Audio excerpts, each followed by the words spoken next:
Edition,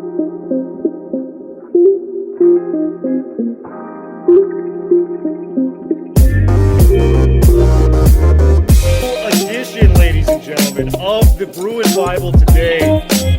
Big news in Los Angeles. We are joined by the Godfather himself, the man, the myth, the legend, Mr. Ryan Dyrud. What is going on, brother? I'm good. I'm sure myth is the best moniker of those three for me, but hey, I appreciate the shout out, but Will, glad to be on talking some Bruin football with you. That's the falsest thing that's going to be said on this podcast today. And we will take it down to the best writer, the west of the Mississippi, the man who goes between USC and UCLA. He chooses between no team, but we love him anyways. My brother, my friend, Mr. Jamal Madney. What's going on, my dude? Well, great to be on and excited to chat. We have the storyline, I think, maybe arguably the biggest coaching switch since Urban Meyer took over at Ohio State about a decade ago. Lincoln Riley is going to USC. He had his press conference on Monday. I remember getting the update. It was the Sunday after Thanksgiving, rushing to the Slack channel that we have at LA Football Network to be like, holy hell, this is actually happening. We thought Fickle for a while. We thought there was a couple other candidates in there, maybe James Franklin. Lincoln Riley was not on the radar for me as a fan. I don't think anybody knew about this coming. But, boy, when you look at the numbers that Lincoln Riley is going to get there and what the package was offered, this guy, I don't know how you turn this down. And according to Robert Hefner on Twitter, it's a $110 million contract. They bought both of his Norman homes for over $500,000 over the asking price. They bought him a $6 million house in Los Angeles. And, I mean, I like a private jet. I'm sure everyone does here, too. He gets unlimited use of a private jet. Jamal, since you are the person that went to SC of the three of us, how big of a hire was this? And how shocked were you in the moment that Lincoln Riley, one of the top 5 coaches in college football, decided to go to USC? Will, it's sort of a tectonic shift for college football in Los Angeles and in the West Coast as well as nationally. I think it was really shocking. Lincoln wasn't somebody that I think USC thought they could get. It was funny that Mike Bohn's chief of staff, Brandon Sosna, who's getting a lot of publicity right now, is really helping out with this deal. He was saying that he was in the Coliseum during the USC BYU game and just pacing incessantly during Bedlam, not during the USC BYU game, because they were really secretly hoping Oklahoma State would pull that game out and it could give them a narrow window of opportunity to really pitch Riley hard. But when you couple his 55-10 record, him being one of only 3 coaches, Saban and Dabo being the other 2, going to 3 CFPs. When you factor in he's had 2 Heisman Trophy winning quarterbacks and a third as a finalist, and then you sort of match that with SC's brand, location, and resources, it really is a grand slam hire and, on paper, a match made in heaven. And I think most USC fans, UCLA fans, and just LA football fans, I think, are still sort of catching their breath and letting the ringing get out of their ears because this was such a shocking move and transition. Ryan, where were you when you heard about Lincoln Riley coming to SC, and how has your thoughts, changed since the hire? Because mine have only gotten bigger expectations for USC, but don't worry about this, UCLA fans. We're going to tie this together. This is going to be good for UCLA in the long run. I'll get to that in a little bit. But Ryan, give me your answer, man. I'm excited to hear that spin. But it's before I even say where I was, it's crazy to think, and it's hard to live in a world of what ifs, but just what if Oklahoma had won at Bedlam and beat Oklahoma State and gone on to the Big 12 championship, and then who knows what happens after that. USC doesn't want to wait 2 weeks to make this happen. So is Matt Campbell the coach of USC? Like, it's crazy the dominoes that could have fallen had Oklahoma won that game. And I think SC fans around the world all are thanking God that they did not win that game, because now they have Lincoln Riley as their head coach. But for me, not to go into too much detail, but I think every time news breaks among these LA football teams, which we cover the Rams, so there's always news breaking with them. The Chargers as of late have had more, and now with this, I seem to always be in the shower, and I don't know why, because I get out and then it's like full tilt, got to go to work. All right, we got to get dressed quick. We got to get on this. We got to get some articles up. We got to get some podcasts up. So, I come out and I see my phone has like all these notifications, and I'm like, holy crap, this is a real deal. You mentioned it, Will. None of us saw this coming just because A, I didn't really see Lincoln Riley leaving Oklahoma except for the NFL. I think he was there until he went to the NFL. And B, I'm not saying I believe this. I know Jamal doesn't believe this. I know you don't. But amongst the NCAA communities and media, USC kind of lost its luster. It wasn't considered a blue blood or a top program anymore. And so it didn't think that they were talking like, can they even lure Luke Fickell? Can they even get some of these guys away from their programs and to get a top 3 coach? I mean, that says something about what Bone and that staff is building there, and that there's still a belief that the hotbed of Southern California has the talent and a premier athletic administration to get them to the next level. And obviously Lincoln Riley believed that. So just excitement. I think pure joy for LA football in general. I think you're spot on. And initially, as someone that covers the Bruins, it was a stab to the heart, man. It was brutal because this is the team that I cover. This is a team that I've grown to love, being a UCLA Bruins fan. You get somebody like Lincoln Riley, a guy that was tossed out for the Cowboys job a couple of years ago, the Eagles job, going to the NFL. This is a big time dude. And even when I heard those LSU rumors, I'm like, why would he leave to LSU? I mean, they're going to be in the SEC in a couple of years anyways. It doesn't really make sense for him to do that. He's gotten 2 Heisman trophies there. He's competing in the playoffs. Why would he leave? There was no scenario you could present to me where I thought he was going to leave Oklahoma. And lo and behold, it happened. I mean, this guy, 55-10 in his 5 years at Oklahoma. And I think the biggest thing for USC this gets, granted, he is a genius when it comes to the offensive side of the ball. But the biggest thing was, you look back on those Pete Carroll teams, and what was the calling card for USC? It was elite quarterback play. You had Carson Palmer to Matt Leinart. You went back-to-back Heismans there. And then you went to Mark Sanchez, top 10 pick. You had John David Booty for a year, but then you got Barkley, who, if he had left after his junior year, would have been the 4th first-round selection at the quarterback position in 5 quarterbacks. So bringing a guy in that had Baker Mayfield, Kyler Murray, and Jalen Hurts successfully, like a 3-year run there, this guy just has the it factor with quarterbacks. We've already seen it. He just got Malachi Nelson, I mean, it literally took a day for this guy to come in there. I mean, it's 24 hours. It's literally unbelievable. Like, it makes no sense how good this guy is at the quarterback position. He left a guy in Caleb Williams, who I think, for my money, could be the best quarterback in college football in like 2 years. And the guy that was backing him up was Spencer Rattler, who was the number 1 quarterback in his class. This guy has the it factor with the quarterbacks.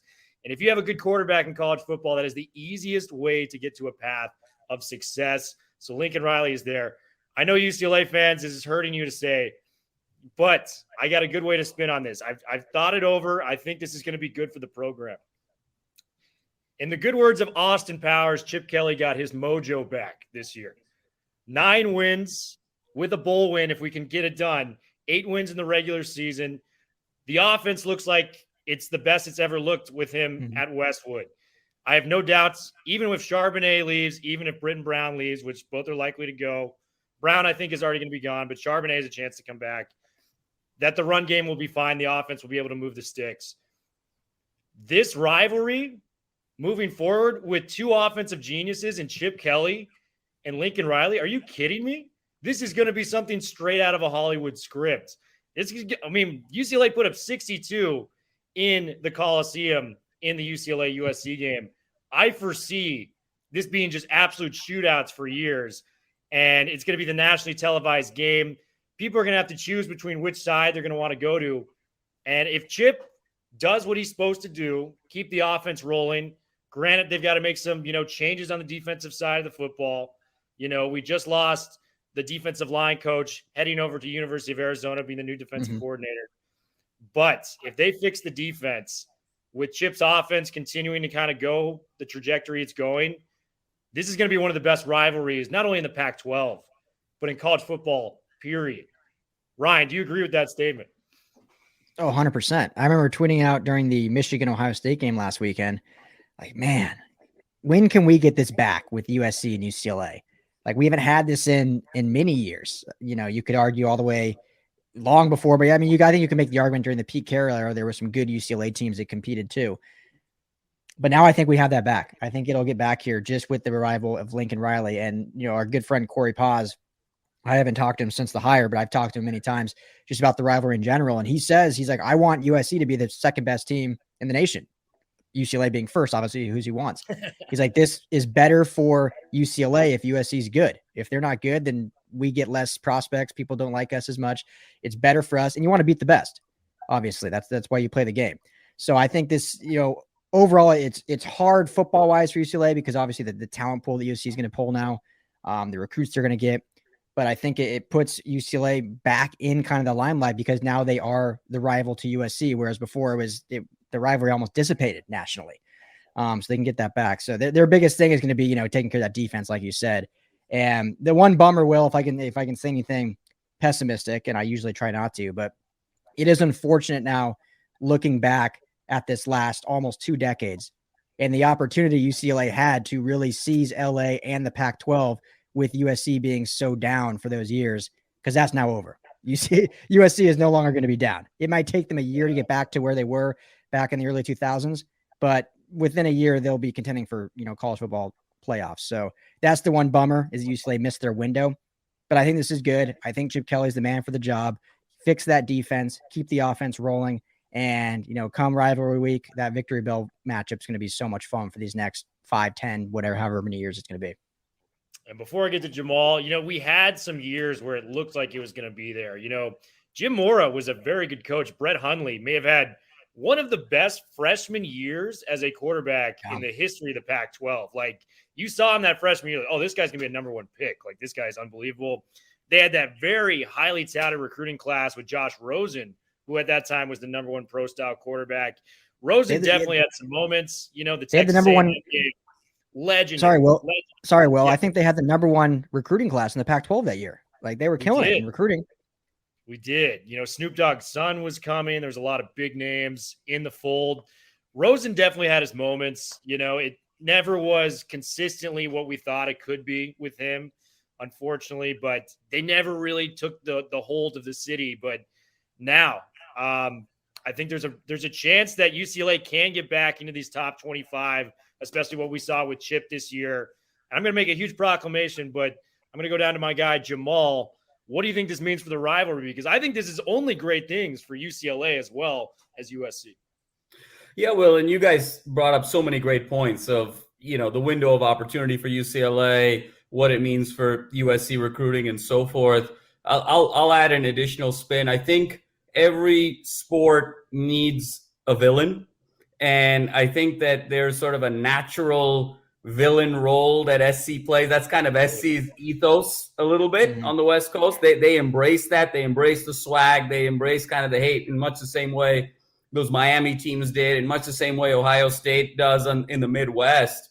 And so for recruits, you either kind of want to go to, you know, the empire, or you want to slay the empire. And so I think having, you know, think of LeBron and the Heat and Durant and the Warriors and other sports and things. So I think having that North Star to sort of compare against and sort of counter-strike with is only going to be good for UCLA and for the Pac-12 in general. And furthermore, look, it opens up an additional slot also. Like, if SC is in a position with Riley to make the college football playoff, now that means that there's a second slot open for the Rose Bowl. And now the third slot is open for the Alamo Bowl. And so the pecking order automatically kind of goes up. Obviously, UCLA is looking to beat SC, and they certainly will do everything in their power to do that. But even if they can be highly competitive and say lose to SC in the rivalry game, it still opens up another echelon of bowl games and notoriety for them in the years that they can't beat SC. And so I think this is really great for the rivalry. I think the last great kind of quarterback duel of this rivalry was actually 88 when it was Troy Aikman against Rodney Peete. And the 80s were really the peak of this rivalry and in terms of when both teams were really good. And there was so much energy in the city, and let's hope we get back to that. And I think we will. And I want to make a proclamation. I think this rivalry can go to another level. And I hope Ryan's good friend, Martin Jarman, is watching this right now, because Martin Jarman just followed Ryan the other day. It was a very cool moment. But Martin, you want to make this a rivalry? Go get Jimmy Lake as a defensive coordinator. Make it happen. We need a defense back there. And what has been the constant issue with this UCLA teams with Chip Kelly, the secondaries have stunk. They have been so bad. You get Jimmy Lake, who has constantly produced some of these guys to the NFLs, your Buda Bakers, your Byron Murphys, high round draft picks. Mm-hmm. You get that guy managing the defense with a Chip Kelly offense on the other side. There's no way you can tell me that team does not win 10 to 11 games each and every year and is competing with the likes of a USC when all is said and done. Go get Jimmy Lake. This rivalry will be awesome. And to continue off that, Will, I would implore if Coach Riley and USC doesn't retain Dante Williams there at SC, and I know there's like a sour stain on his name just because of how the season went, but he wasn't expecting to be the head coach of this team. I mean, that's a lot to take on from what his role was. But there's no denying anyone out there that follows college football, he's a top 3 recruiter in the nation. Yeah. We all know Chip Kelly doesn't like recruiting. He prefers a transfer protocol and coaching X's and O's. You're able to bring in Dante Williams, who can stay in the city of LA. LA is his backyard. He knows it well. Then you add a powerful recruiting tool to go up against what he did at SC. I mean, there was recruiting class changed under the former regime because of Dante Williams. So if he's not kept, I would say if UCLA can get Jimmy Lake and Dante Williams, then they just made this a whole lot more interesting and a bigger shot to compete with USC. Oh, man. If you got both of those guys coming to Westwood, this is going to be like outside of maybe the Auburn, Alabama, and Ohio State, Michigan. This is going to be that to the West Coast if we can get those guys. I fully believe that. Jamal. And Ryan, the one thing I would add there is I think the biggest problem that UCLA had, in the 2000s wasn't that Pete Carroll went to USC and had an enormity of success. It was that they did not, to a certain degree, match the level of resources that USC was putting into the program. They were sort of nickel and diming salaries of coaches and coordinators. They sort of paid below market value for Neuheisel, paid below market value for Durrell, and that's when you saw the gap get wider. And so obviously no one is asking Martin to go spend 10, 11 million a year. But I think the opportunity to seriously upgrade at defensive coordinator, whether that is Jimmy Lake, whether that is Justin Wilcox, whether that is Gary Patterson, to upgrade on as the recruiting coordinator, whether that is Dante, whether that's Ed Orgeron.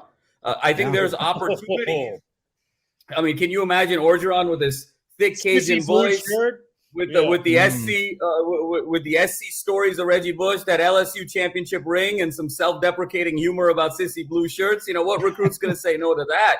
And so I think you have to sort of put in the resources where there is weakness with Chip and where there is weakness with this team. And that's on defense, that's with recruiting, being kind of recruit-facing. And then I think you have to get a little bit more data-driven as a football operation. I think that there's some inherent challenges with UCLA on the academic side, where the UC admissions requirements are just higher than NCAA. And I think you really need to look at what sports teams like the Dodgers and the Giants and the A's and the Rockets and the Warriors have done with data and sort of beef up a data analytics arm. And I think if you can make some tactical investments in those 3 areas, game on. I agree with that. And I think another point to that credit, we can improve the recruiting. But one thing Chip has done phenomenally at is crushing in the transfer portal. I mean, I'd be hard-pressed to find a more impact transfer this year than Charbonnet going to UCLA, at least in the Pac-12. I'd have to really look at, on paper, see what happened. You also got guys like A.L. Kayal from Alabama, Jen Markeith from, Notre Dame. If we can continue getting those transfer portal guys of, former 4- and 5-star guys, like Charbonnet was a 5-star guy, that only helps your program out because those are immediate impact players that can come in and help this program. So keep up with the transfers, keep up with the recruiting. Hopefully Martin Jarman's listening to this. They can get Jimmy Lake, they can get Dante Williams. And boy, the future is looking bright for the Bruins. There is a path to success, guys. I know Lincoln Riley is daunting, but the Bruins are going to make the best of this situation. You guys were at the Cal game in the Rose Bowl. It was a beatdown, and it was a little nerve-wracking in the first half. Kaz Allen, the hero of the USC game, fumbled the kick return, dropped the ball deep into UCLA territory. Cal scores. It's 14-10. You're kind of going, oh, man, here we go again. This is potentially what UCLA does all the time. And then after that, they shut him out completely. They put up 32 unanswered points. A lot of great performances from a variety of different UCLA players. I'm going to start with Jamal on this one. Give me one impact player from that game that you thought stood out among the rest. Well, it was the usual suspects, and I think that the game plan was very clean. It was get the ball to Phillips, get the ball to Dulcich, run with Charbonnet. And DTR actually had a season high in rushing yards. It was his first 100-yard rushing game of the season.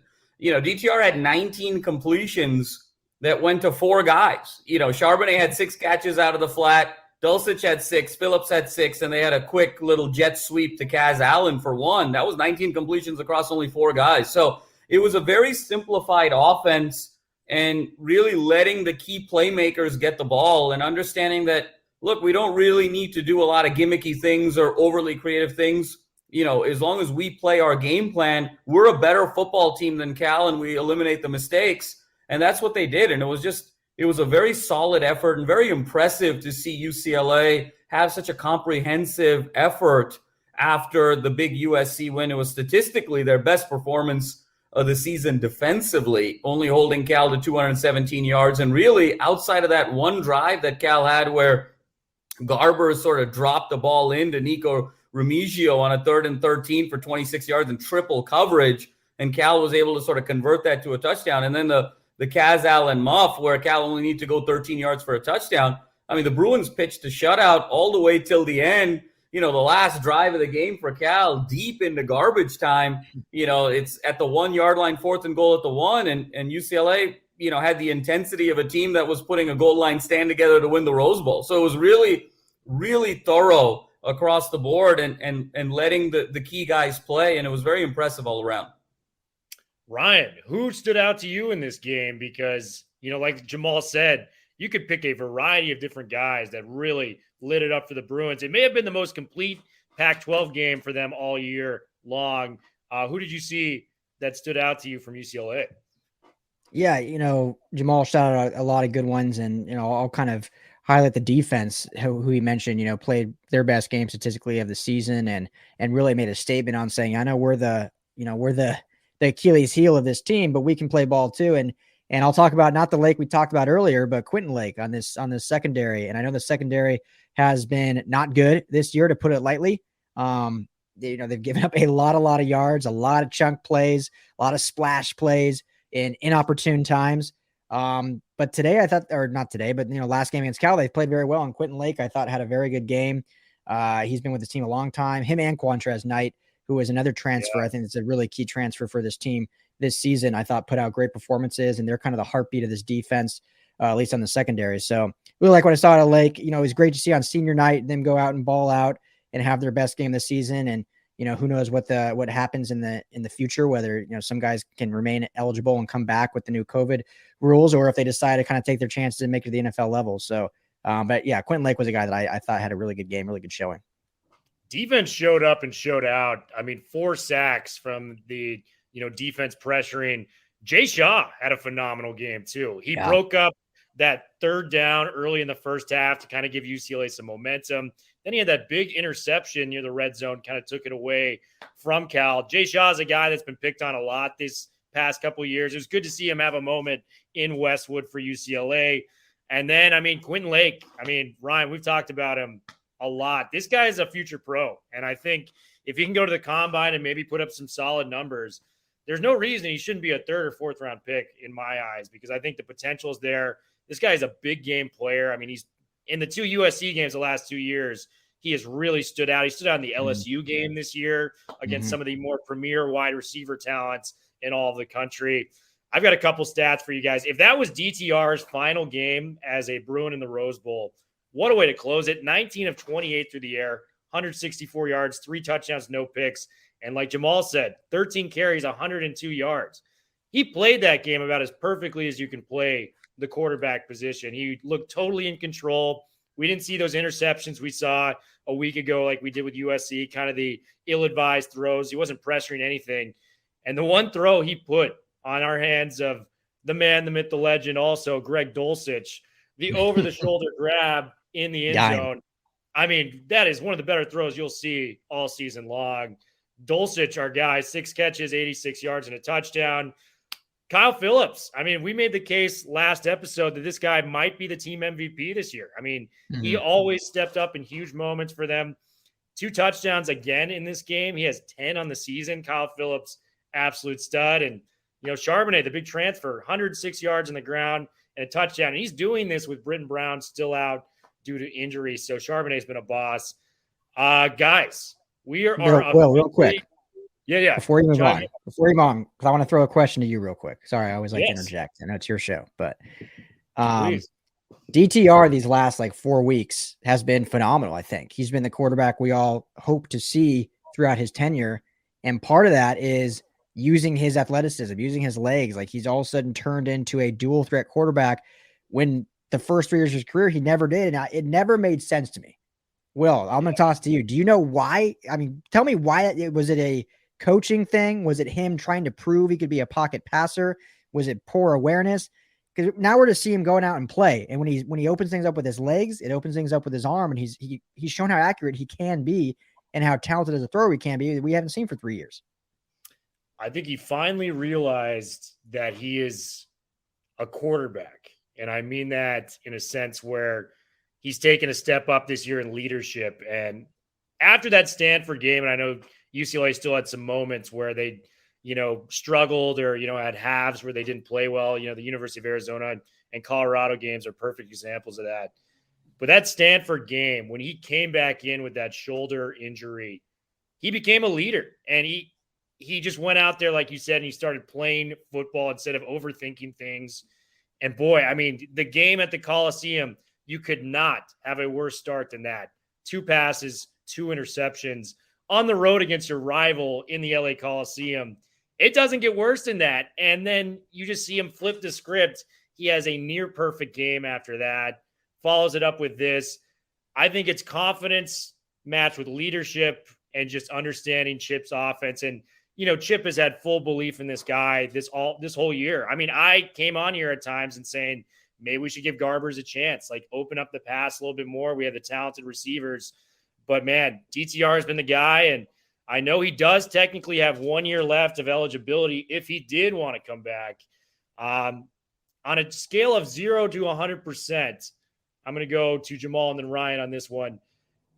How much of a percentage chance do you think DTR would have to maybe return to Westwood to take on USC again in a battle that would be, that would be as hyped as we can remember in the UCLA-USC matchup? Yeah, Will, and to sort of answer that question, Ryan, I may sort of jump in on Will's answer a little bit. Is I think the answer is also reps. He was a quarterback for 1 year at Bishop Gorman. Yeah. This year was arguably his 3rd year really as a quarterback at any level. When you look at his freshman year at UCLA, sharing time with Spate, you look at last year with COVID, and he had to miss some games. This is really his 3rd full season as a competitive starting quarterback. And much in the same way we think of coach year 3, we think, quarterbacks kind of have a similar light bulb moment as well. And I think things just sort of clicked for him to say, I am a quarterback, but I'm also an athlete. And so I think given that light bulb moment, and I think the trajectory he could potentially be on, I think he's going to kind of talk to some NFL offices and scouts and realize that I think it's going to be a stretch for him to get drafted here. And I think with the momentum that he has right now, I think there's probably an 80% chance he comes back. I really believe that. We would love to have DTR back if we can get him. Ryan, what is your 0 to 100% chance of DTR returning to the Rose Bowl next season? Yeah, I'm going to go – it's a cop-out, but I'm going to go 50-50 because I think number of factors like Jamal talked about, he's going to test the NFL kind of market a little bit, or at least talk to some sources and see And I agree with Jamal. It'll be, if he gets drafted, it's going to be real late based on just his athleticism. But I think too, a lot of teams will tell him, like, what you put on tape those last 4 games, if we had that for a full season, you could be a 3rd round, 2nd round pick maybe, because we can see the talent there in those 4 games. There's just not enough of it. And so he might hear that and say, okay, I go back one more year and put a full great season on tape, lead this UCLA team to potentially a Pac-12 championship, and then he becomes a very high draft pick. So I think that'll factor him. But also you got to look at this from UCLA's standpoint. I mean, they have Ethan Garbage waiting in the ring, who I know Chip and not just the team, but also the fan base is very excited about. Parker McQuarrie was a high slotted recruit. They also just got the kid that had, 13 touchdowns in a game from right here in Inglewood coming in as a freshman next year. So this is no disrespect to DTR. I know he's Chip Kelly's guy, but there may be some pushback from even the program saying, you know what, we love what you've done, but we're ready to move on to the next guy, give him the reins and see if we can take it to the next level. I'm not saying that'll happen, but I think all those factors will play a role in why I kind of just feel 50-50. Ryan, I mean, it almost opens up the possibility, and I totally agree with you on those factors as well. In the wild world of transfer portals that we live in, could we even possibly see DTR in another college uniform next year, if all those factors take place? I mean, I think there's a lot that can happen from now until a decision day for him. It'd be interesting to see where he goes. He could maybe pull like a Joe Burrow type of situation where he goes to another program and elevates that to success. He'd probably need his version of a Joe Brady there, kind of manning the offense. But boy, I think if DTR entered the transfer portal, knowing what we saw, I mean, he just had a 3-touchdown, no-pick game and ran for 100 yards. What team would not want that is looking for a quarterback? We're going to get to bowling in a second. I'm going to ask you guys which bowl game looks to be the most appealing to you guys. I saw a great article on Fansided, that is the UCLA Fansided version, with all the options that the major networks, the ESPNs, the Fox Sports, the Athletic are all talking about. But before we get to that, I want to get to MyBookie. Make sure to bet with MyBookie using promo code LAFB. Ryan, I think the Rams are going to get back on track this next weekend against the lowly Jaguars, who at one time, Urban Meyer was thought to be the USC coach. I think USC turned out pretty all right with that, unfortunately for us Bruin fans. But yes, go to MyBookie, use the code LAFB, and they'll take care of all of your gambling needs. Check them out. So the bowl games that I've seen, and there's a lot of good ones. This is the first time UCLA has made a bowl game. And was it 3-4 years, I believe? It's been quite a while since they've gone to a bowl game. The one that has come up the most is the Holiday Bowl in San Diego, fellas, which would be very cool. I think I'd have to make an appearance down there for that, given how close it is in California. Beers on me if we can make it out there, guys. But there's 3 opponents there that were talked about with the various different networks. And it's Wake Forest, who was kind of the surprise of the season. NC State, who was 9-3. They were very competitive, did their thing in the ACC this year. And the team that I really want to see the most, Pittsburgh. Kenny Pickett might be the number 1 quarterback prospect in this entire draft. If we do go to the Holiday Bowl and those are the opponents, you guys feeling with me? Is it Pittsburgh? Or would you like to see some of the other opponents there? Go ahead, Jamal. Yeah, and Will, I think it's exciting with any of those. I mean, when you talk about Wake Forest, they were a top 10 team for a significant chunk of the season. When you look at NC State, they've got a ton of momentum right now. They're at 9 wins, looking at double-digit wins. And then when you look at Pitt and Pickett, I mean, he was probably top 5, top 6 in the Heisman race at various points in the season, and that still may also be the case. So I think they all bring an element of excitement to the table. I'll throw a curveball in there, and the one that could potentially, it's a little bit more far-fetched, but when you look at the Holiday Bowl being Pac-12 versus ACC obviously having a New Year's 6 tie-in, and then the Gator Bowl, and then it sort of becomes a kind of a democratic process. Can you imagine UCLA playing Clemson in the Holiday Bowl? I mean, when you talk about the barometer, when you talk about that's a way to really elevate in LA and not really worry about SC, is beat Clemson in a big-time bowl to show recruits nationally, show sponsors, boosters about how far this team has come, and really set the stage for a really big jump in achievement next year, that would be dynamic. To see Chip go up against Dabo and DJU coming back home a little bit in SoCal. That was the secret one that I'm kind of hoping for, that maybe they allow Clemson to travel a little bit. That would be unbelievable. And some of the other bowl games that were coming up was the Action Network Las Vegas Bowl. Some people pulled us playing Penn State, kind of another blue blood program. Sun Bowl in El Paso, not really a desirable location, at least for my money, but they're playing Miami, which, would be a school that has a ton of notoriety in the football program. And the other one, I haven't been to SoFi yet. Jimmy Kimmel Bowl is another one that's been thrown out all year. San Diego State's an 11-1 team, and I know they're not a high-level, program in a Power 5 conference, but 11-1 is 11-1, and San Diego State, I think it'd be fun just to kind of have two battles of, two Southern California teams going up against one another. If we can get Clemson, though, Ryan, we're going to that game. There's no doubt about it. Am I right? Yeah, well, I think the plan would be for us to go to the Holiday Bowl regardless if they get in there, and because that'd just be a blast, and we'd have a lot of fun covering this team. But of the three you mentioned, of those three, I think Pitt would be my top choice just with the quarterback, and then also good buddy of mine, Scott Kaplan, is a former kicker from Pitt, lives in San Diego, so he'd probably hook us up a little bit if we're able to go down there. First time this game is going to be played at Petco Park, right in the Gaslamp District, so it'd be a good time. But Clemson's the one, guys. That's the one we all want if it's the Holiday Bowl. Absolutely. Jamal made all the points. I don't need to reiterate them, but that would be, even if it's a close loss, having 4 straight wins, playing competitively against a Dabo Swinney Clemson team really shows not just the recruiting class, but shows the nation and Los Angeles that, okay, this team is for real and they're building something great and they're not just getting blown out in a bowl game. And then you mentioned the Vegas Bowl and I think any Penn State, Michigan State, any of those really good Big Ten teams, I think would be awesome. For me, I don't see the LA Bowl, Jimmy Kimmel Bowl likely because I think they take the 6th team from the Pac-12, but obviously it could happen. But that would be my absolute least favorite because to me, that's kind of a lose-lose. San Diego State's great. They're a top-ranked team. They're 11-1, but you win that game. It's like, okay, well, they beat us twice in the regular season the last 2 years. Finally, we get a win back. You lose that game. Same old song and dance. UCLA can't beat a Mountain West school. So that's the least one that I would want. I think you want either the Vegas Bowl or the Holiday Bowl and playing a premier ACC or Big Ten school, in my opinion.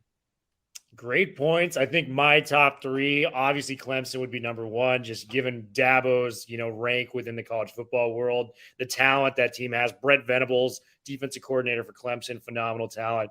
I think number 2 would be Pittsburgh because we're still staying in San Diego. Pickett. Ryan's buddy's the kicker down there. Is probably going to hook us up, according to him. So I'm stoked for that.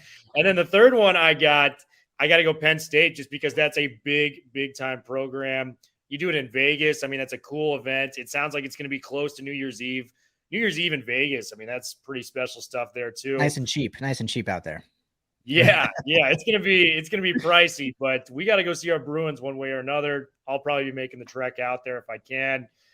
Fellas, anything more to tie up on? I know this was a very eventful episode. Anything we got left to say?